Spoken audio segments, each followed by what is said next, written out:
College की जिंदगी न जाने कितने हाई और लो लेकर आती है। मार्क्स, एग्जाम्स और भविष्य का दबाव, और फिर वह सब ऊपर से डिप्रेशन का भी साथ। इस कहानी में एक कॉलेज स्टूडेंट की जिंदगी की स्ट्रगल और उनकी जर्नी को देखते हैं। चलो आओ देखते हैं कैसे वह डिप्रेशन से लड़ते हुए अपने रास्ते को ढूंढते हैं। सुरेश पढ़ने में बहुत होशियार था। एग्जाम भी अच्छे गए थे, लेकिन एक महीने की बीमारी ने उसको आत्महत्या के लिए मजबूर कर दिया। हुआ यूं कि सुरेश होनहार स्टूडेंट था, ठीक ठाक मेहनत करता था और ध्यान से पढ़ता था, जिस कारण उसके अच्छे नंबर आते। इस क्वालिटी को देखते हुए टीचर्स ने समझाया कि तुम एमबीबीएस की तैयारी करो। सुरेश को अपने आप पर पूरा भरोसा था। उसने 2 साल मन लगाकर मेहनत की, सब बढ़िया चल रहा था। अचानक साल के अंत में सुरेश को टाइफाइड हो गया और 1.5 महीने तक वह बीमार पड़ा रहा। जब सुरेश ठीक हुआ तो जोर शोर से पढ़ाई में लग गया और किसी तरह कोर्स खत्म करके परीक्षा में शामिल हुआ। रिजल्ट आया तो सुरेश का सिलेक्शन केवल 3 नंबर से रह गया था।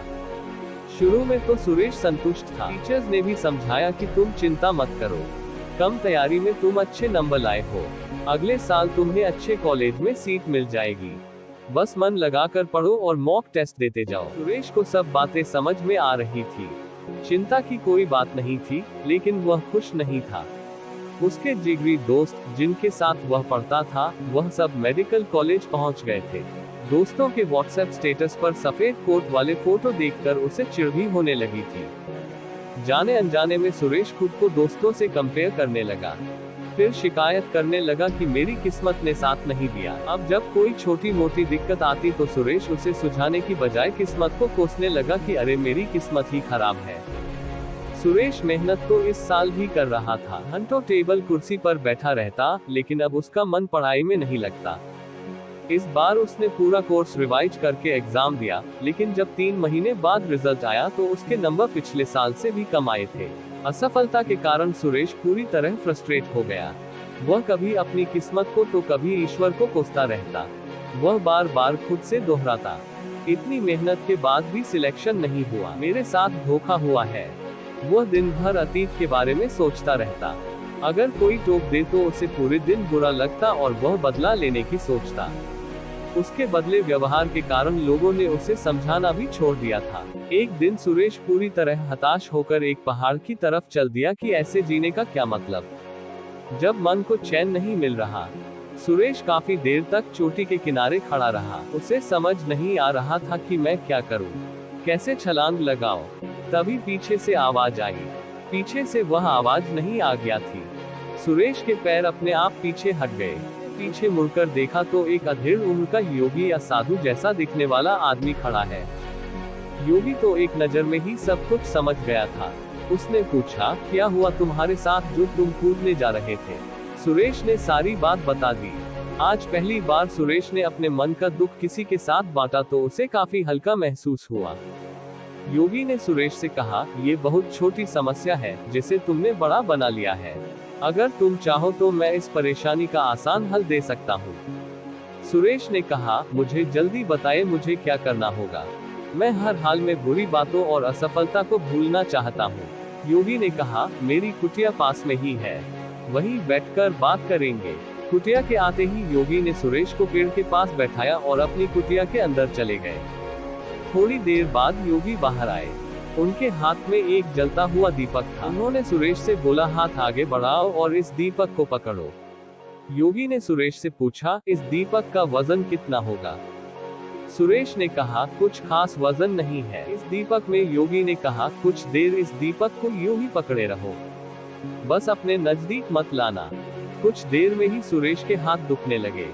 योगी ने फिर पूछा, अगर तुम इसी तरह दीपक को 1 घंटा पकड़े रहो तब क्या होगा? सुरेश बोला, ऐसा करने से हाथों में दर्द होने लगेगा। योगी ने कहा, और अगर दीपक को पूरा दिन पकड़े रहो तब क्या होगा? सुरेश ने कहा कि हाथ सुन्न पड़ जाएगा, मांसपेशियों में खिंचाव बढ़ जाएगा। योगी ने कहा, क्या इस दीपक के वजन में कोई अंतर आया है? सुरेश ने कहा, नहीं, दीपक का वजन तो पहले ही जितना है। योगी ने कहा, जैसे दीपक हल्का होने के बावजूद हाथ को चोट पहुंचा सकता है, वैसे ही छोटी मोटी बात, चिंता न करने वाली बात, अगर दिन भर पकड़े रहोगे तो भी अपने आप को भयंकर कष्ट में डाल लोगे। योगी ने कहा, जैसे कष्ट से बचने के लिए आपको बस दीपक नीचे रखना है, वैसे ही तुमको अपनी चिंता और शिकायत को नीचे रखना है। तुम्हारी कहानी चिंता, तुलना, शिकायत से लेकर असफलता और फ्रस्ट्रेशन की है। ये सब तुम्हारे पहले विचार के साथ शुरू हुआ, जब तुमने सोचा कि मैं पीछे रह गया, और यह विचार बार बार मन में चलता रहा, और विचार बार बार मन में चलता रहा, तब इसने तुलना यानी कंपैरिजन का रूप ले लिया। फिर कंपैरिजन ने शिकायत का रूप लिया। जब शिकायत की आदत पड़ गई तो तुम्हारे मन का चैन ही खत्म हो गया। सुरेश ने कहा, ये तो सब मैं समझ रहा हूँ, मेरी आदत बन गई है, मैं दिन भर यही सब सोचता रहता हूँ, बताएं मैं क्या करूं? योगी कहते हैं कि सबसे पहले इस बात को समझो कि जीवन में कभी न कभी यह हम सबके साथ होता है। हम प्लान बनाते हैं, मेहनत करते हैं, लेकिन वह पूरे नहीं हो पाते। इसमें न किस्मत की गलती है न हमारी, बस हम नए सिरे से दोबारा कोशिश करते हैं। ये सब तुम्हारे साथ छोटी उम्र में हो गया। तुमने ईमानदारी से मेहनत की, लेकिन रिजल्ट नहीं मिला। लेकिन अगर तुम इस घटना से सीख लो, शिकायत और नेगेटिव विचारों को छोड़कर अच्छाई देखो और अपने काम में मन लगाओ, तो फिर जीवन में तुम्हें सफलता कभी नहीं रोक पाएगी। सुरेश अब उत्सुक था। उसे समझ में आने लगा कि उसे एक नई स्किल सीखनी है। ये घटना उसके जीवन का एक बड़ा लेसन बन गई। उसने योगी से पूछा, मुझे ये तो समझ आ गया कि पुरानी बातों को बोझ नहीं बनाना है, पर यह सब मैं करूँगा कैसे? योगी ने कहा, हमारा इंसानी दिमाग इस तरह से प्रोग्राम्ड है कि या तो ये धन्यवाद महसूस कर सकता है या फिर चिंता कर सकता है। इसलिए अपने दिमाग को धन्यवाद देना सिखाओ। छोटी छोटी चीजों में अच्छाई देखने की आदत डालो। ऐसा करने से कुछ देर तो तुमको चैन मिलने लगेगा, लेकिन कभी कभी धन्यवाद देने से काम नहीं चलेगा। हर रात सोने से पहले तुम्हारा मन हल्का हो जाना चाहिए। आज के दिन की गलती और दुख कल परेशान नहीं करना चाहिए, तभी जीवन में प्रगति होती है। इसलिए सोने से पहले तुम्हारा मन हल्का होना बहुत जरूरी है। ऐसा करने के लिए हर शाम को वह सभी बातों को लिखना शुरू करो जिनके कारण तुम परेशान थे, और उसके लिए भी धन्यवाद लिख दो। फिर 2 लाइनें लिखो कि आज तुमने क्या अच्छा किया, और 2 लाइनें कल तुम क्या बेहतर कर सकते हो। बस ये 3 चीजें लिखो, इससे मन को सुकून मिलेगा, कल कुछ बेहतर करने की इच्छा होगी। ऐसा करो और चैन से सोने चले जाओ। इस नाइट रूटीन को अपने जीवन में प्राथमिकता दो।